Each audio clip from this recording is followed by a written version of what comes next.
Hey there, everybody. Over the past couple of months, I've seen a lot of confusion about what some defensive ratings actually do. So today I'm going to go through each and every one and explain what they do to the fullest extent that I am aware. It is possible that they have more influence than what I know of, but based on my extensive research on defensive ratings, consulting with out of the park people, and a whole bunch of other stuff, this is the best information that we have right now. So I hope this clarifies some confusion and gives you a good idea of what everything does. So we're going to start with catchers and work our way through. And catcher ability, this is the first thing I want to cover here. So catcher ability is primarily pitch framing. It's essentially turning balls into strikes and not letting strikes get called as balls. It's deceiving the umpire to get the optimal results possible for your pitcher. It's going to be the single most helpful rating in terms of boosting your pitching staff overall. And it's very important that your catcher has high catcher ability, as you know. You can check out my video on catcher ability for more information on that, of course. And yeah, now it does have a secondary use, which is blocking pitches. So pass balls and wild pitches, catcher ability will have an influence on those. If you have a pass ball, or pass balls are going to be a relatively insignificant portion of catcher ability, I should say, but they are still a factor. So having higher catcher ability will slightly limit the number of pass balls and wild pitches that you will see.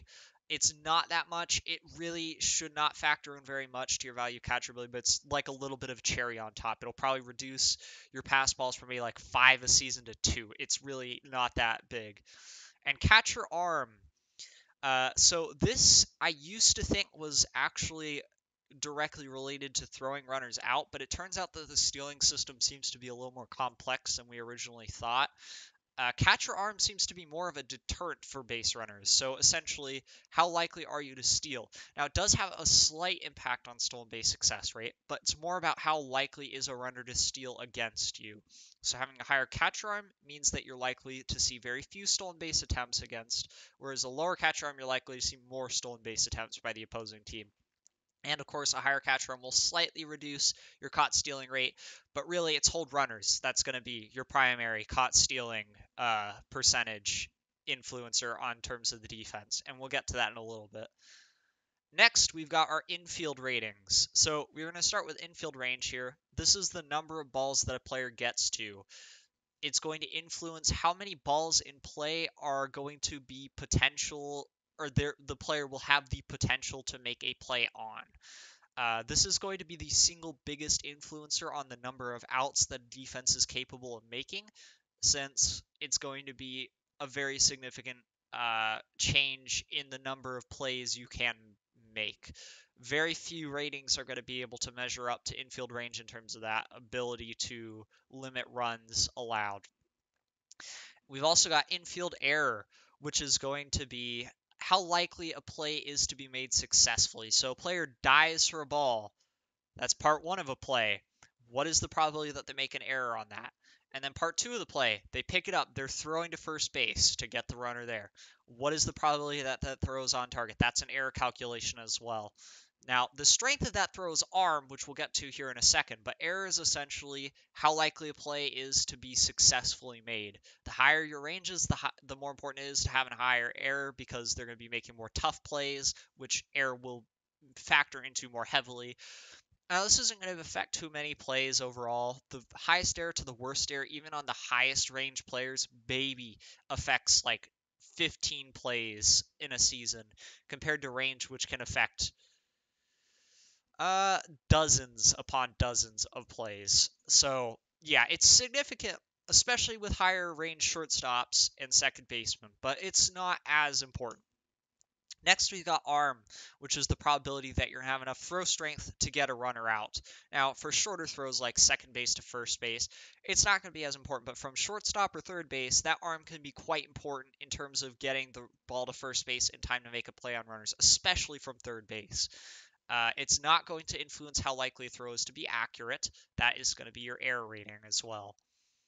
And we got turn no plays, which is once a play gets made, how likely a defensive player is to turn that ball to the other base and attempt to get an additional runner out. So, for example, runners on first and second base, ground ball to third base. The third baseman takes it to third base.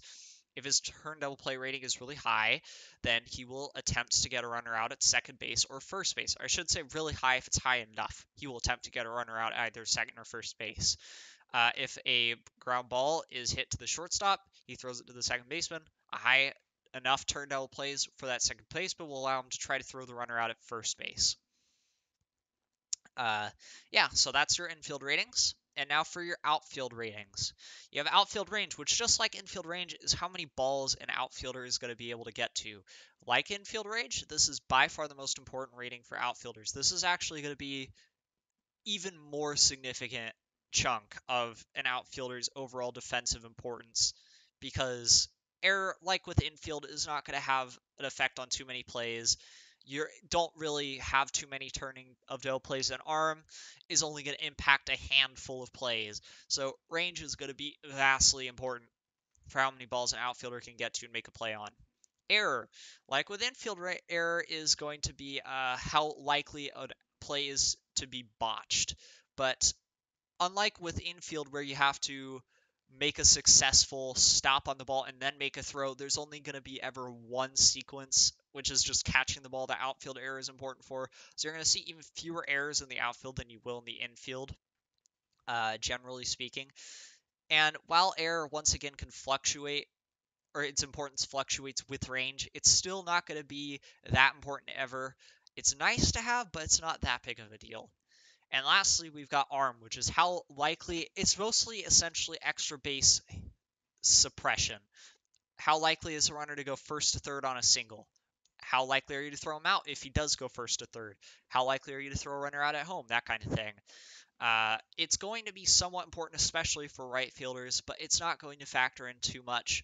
And it really is just that extra base suppression and how likely you are to get extra outs. It's going to hand, I mean, outfield assists, you could take a look at leaderboards in real life and in OTP. There really are not that many. So the difference between a really strong armed outfielder and a really weak armed outfielder is not that much. But another thing to consider is you're less likely to attempt to take an extra base on somebody with a stronger arm.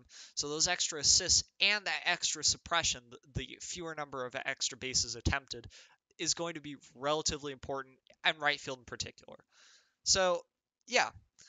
And now we've got pitchers, which again, mostly will boil down to that hold runners rating, which is a defensive rating. It is not a pitching rating. It is a defensive rating for your pitcher, and it is the most important defensive rating for your pitcher. Essentially, your pitching ratings for in range, air, arm, turn, no plays, those are all just bonus stuff. They really are not going to influence the value of your pitcher too much. Your defense is not going to be that much more successful if your pitcher can make more plays. It's going to be a small boost. If your pitcher can't make plays, your second baseman and shortstop will still have the opportunity to make plays on those balls.